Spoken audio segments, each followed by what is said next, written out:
మామూలుగా మీకు ఏంటంటే ఏదో వచ్చి మీరు పెట్టాలనుకొని మీకు ఏంటంటే తెలంగాణలో పదవి లేదని పదవి పెట్టారా? దేనికోసం పెట్టారు మీరు? ఒక్కసారి ఆలోచించండి, మీ అంతరాత్మకు ఆలోచించండి. ఈ సినిమాలు అన్ని తీసేసి పర్సంటేజ్ సిస్టమ్ మాట్లాడడం కరెక్టా? మొత్తం సినిమాల కోసం మాట్లాడదాం అంటే మీరు రండి, తెలంగాణ ఛాంబర్ రండి, ఆంధ్ర ఛాంబర్, అందరూ జాయింట్ మీటింగ్ లో పెట్టి ఇది మాట్లాడుతూనే ఉన్న 3-4 సంవత్సరాలు బట్టి. ఆ 3-4 సంవత్సరాలు బట్టి శిరీష్ గారు ఒప్పుకోలేదు. శిరీష్ గారు ఒప్పుకుంటే మన సునీల్ గారు ఒప్పుకోరు. సునీల్ గారు ఒప్పుకుంటే అక్కడ అలంకార్ ప్రసాద్ ఒప్పుకోడు. అలంకార్ ప్రసాద్ ఒప్పుకుంటే ప్రొడ్యూసర్ ఒప్పుకోడు.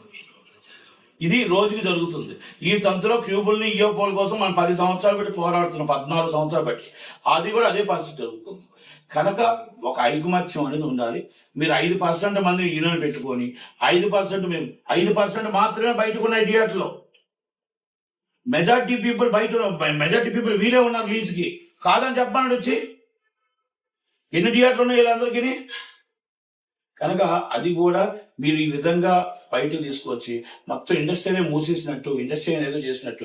ఇప్పుడు సోషల్ మీడియా కూడా కొంచెం ఖాళీగా ఉంది, ఎందుకంటే ఎలక్షన్ అయిపోయింది కాబట్టి కొంచెం ఖాళీగా ఉంది. కాబట్టి సోషల్ మీడియాలో మొత్తం టోటల్ సినిమా వాళ్ళంటే కొంచెం హైప్ ఉంది కాబట్టి కొడుతూనే ఉన్నారు.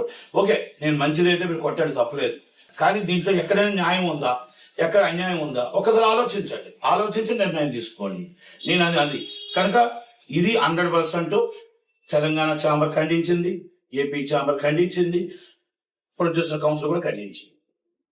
అందుకనే మీకు ఎన్నిటికి మూల కారణం ఎఫ్డిసిఏ, ఎన్నిటికి వాడుతుంది ఎఫ్డిసిఏ.